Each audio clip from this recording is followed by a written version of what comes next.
누가 나를 이 사망의 몸에서 건져내랴. 유진 피터슨은 이 대목을 이렇게 풀어서 쓰고 있습니다. 내가 할 수 있는 일을 무엇이든 해보았지만 결국 아무 소용이 없습니다. 그 다음에 이런 말을 썼어요. 나는 벼랑 끝에 서 있습니다. 김상철 목사님이 그 Edge of Eternity 그 단어를 이 중독을 설명하면서 여러 번 그 단어를 언급했습니다. 벼랑 끝에 내몰린 사람. 저는 오늘 로마서 7장에 이런 인간의 실존, 죄 속에 빠져있는, 그리고 죄의 지배를 벗어나지 못하고 허우적거리는 그 인간의 실존의 가장 현대적인 표현이 있다면 그것이 바로 이번 코스타의 중요한 주제인 중독이라는 단어로 표현할 수 있다고 생각합니다.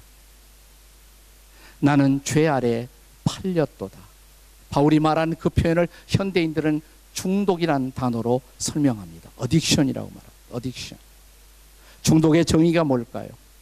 한 정신의학자는 중독을 이렇게 정의했습니다. 인간이 특정한 어떤 대상에 집착함으로써 자신의 의지가 자유를 빼앗긴 채 노예화된 강박적인 습관장애, 이것이 바로 중독의 정의라고 그는 말합니다. 우리는 중독이라는 단어를 얼마 전까지 이런 식으로 생각해 왔어요.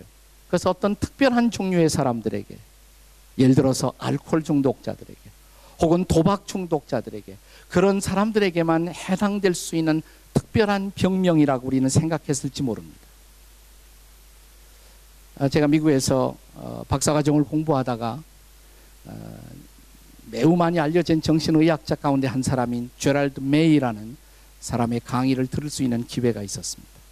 그는 은혜와 중독이라는 책을 쓴 유명한 분이기도 합니다. Grace and Addiction.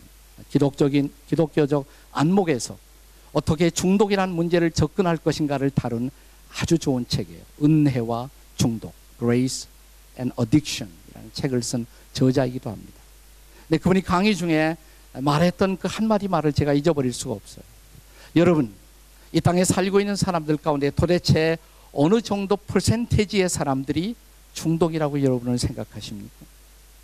여러 분들의 의견이 나누어진 다음에 그분이 웃으면서 말하기를 그보다는 훨씬 더 많습니다. 자기는 95%라고 생각한다. 이 땅에 살고 있는 사람들의 95%가 무엇인가에, 그리고 누군가에게 붙들려서 중독되어 살고 있다는 것입니다. 근데 그 다음 말이 더 재밌어요. 95%라고 자기는 생각하는데 나머지 5%의 정상인들을 아직은 자기가 만나보지 못했다. 이 중독의 문제는 여러분과 저희도 예외적인 문제가 아닐 수 있다는 것입니다. 이것은 바로 우리의 문제, 그리고 나의 문제일 수가 있다는 사실입니다. 우리 중독을 강의하신 우리 김상철 목사님께서 이 페이스북 얘기를 했는데, 저도 2년 전에 트위터하고 페이스북을 시작을 했습니다. 네, 열심히 하다 보니까 한 6개월 지나서 한 1년 되니까 트위터에 한 3만 명이 팔로워가 생기더라고요. 3만 명이. 그러니까 상당히 마음속으로 싫지 않고 좋은 마음도 생기고 그들과 소통하는 것이 재미도 있었어요. 그러다가 페이스북까지 그냥 같이 또 시작을 했습니다. 페이스북 시작하자마자 5천 명이 들어오더라고요. 근데 5천 명이 한계잖아요. 더 이상 할 수가 없잖아요. 그래서 제 2차를 열었습니다. 페이스북 2. 그것도 5천 명이 금방 돼버렸어요. 생각해 보세요. 트위터 관리하고 3만 명 관리하고 페이스북 1, 2 관리하면 이게 보통 시간 뺏기는 게 아니거든요. 근데 재미는 있더라고요. 그 사람들과 대화하고 또 나한테 칭찬을 해주면 그 칭찬을 먹는 엔조이하는 재미도 있고 또 내가 하고 싶은 말도 전달할 수 있고. 근데 어느 한순간 제가 깨달은 것은 뭐냐면 내가 주님을 묵상하는 것보다도 훨씬 더 거기서 보내는 시간이 많아지고 내 온 생각이 여기 빼앗겨 있더라고요. 점차 나는 내가 주님과 묵상하고 갖는 교제보다도 거기에 훨씬 더 많은 시간을 빼앗기는 것을 발견하기 시작했어요. 네.